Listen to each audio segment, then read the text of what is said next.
Le prix du pain a augmenté sur le marché. On vient de quitter de 125 francs la baguette de 200 grammes pour 150 francs. Et cela pas seulement ici au Cameroun, mais dans plusieurs autres pays d'Afrique. Et nous connaissons tous les raisons. La guerre en Russie et en Ukraine.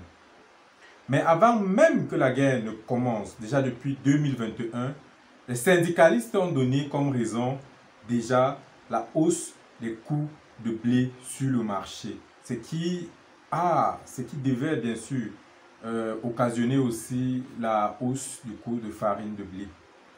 Et lorsqu'on regarde ces pays producteurs de blé au monde, les plus grands pays producteurs de blé, on va citer les pays tels que la Chine, la Russie, l'Ukraine, la Turquie. En parlant de Turquie, on aura une multinationale telle que Darma qui qui expédie des milliers de tonnes de farine de blé aux pays africains, les pays tels que le Bénin, la Côte d'Ivoire, le Ghana, le Djibouti, le Niger, le Tchad et même le Cameroun.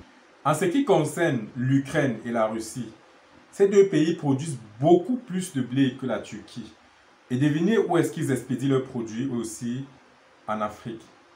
Et depuis quelque temps, ils sont en guerre.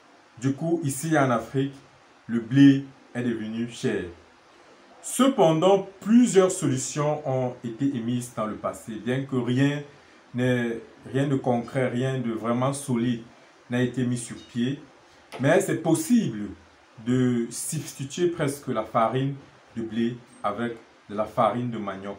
Ne serait-ce que pour faire du pain, pour les boulangeries, pour les populations, ce qui est un énorme marché d'ailleurs, ou encore pour faire des pâtes alimentaires telles que les macaronis, les spaghettis et autres. La farine de manioc a déjà fait ses preuves sur le marché. Il n'en tient qu'à nous, les Africains, de l'exploiter à bon escient. Oui, parce que nous n'avons pas ce climat qui favorise la culture de blé sur notre sol et que nous n'avons pas non plus le relief qui correspond à cette culture. Mais en ce qui concerne le manioc, nous sommes les champions. Alors nous devons trouver les moyens pour l'exploiter à fond. La difficulté qu'il y a dans ce domaine, c'est que la production de farine de manioc ne se fait pas de façon industrielle ici en Afrique. Il y a ce problème de production de farine de manioc et il y a aussi ce problème de culture. Oui, parce que les agriculteurs, aujourd'hui, plusieurs utilisent encore des vieilles techniques agricoles. Souvent, ils travaillent même sans étudier le sol.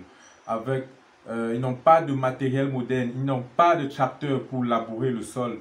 Et à la fin, on a des rendements très très faibles. Et même avec ce faible rendement, on ne parvient pas à l'exploiter de façon industrielle. La bonne nouvelle, c'est qu'il y a des solutions à toutes ces difficultés, tous ces manquements. La première des choses serait déjà de prendre conscience du potentiel de cette filière. Et la deuxième chose serait de travailler dur et surtout de travailler sagement. Je m'appelle Caleb Kamara, je suis ingénieur en mécanique de productique.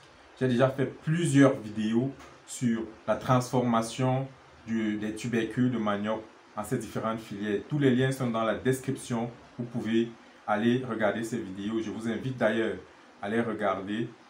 Et en ce qui concerne la culture de ces différentes filières, pas seulement le manioc bien sûr, je vous invite à visiter les pages YouTube, les chaînes YouTube telles que le leader Joël, telles que AgroSeed Consulting, telles que Benin Flower Revolution. Ce sont des entrepreneurs, ce sont des ingénieurs qui vont vous donner des astuces pour avoir un meilleur rendu dans vos champs, dans vos cultures. Pas seulement en la filière manioc, mais dans d'autres filières.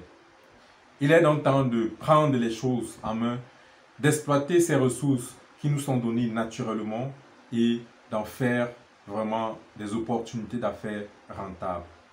Sur cette chaîne, je partage avec vous les technologies utilisées ici en Afrique pour la transformation des produits agroalimentaires, chimiques, pharmaceutiques et autres. Abonnez-vous, likez, partagez. Je vous donne rendez-vous à très bientôt pour une prochaine vidéo.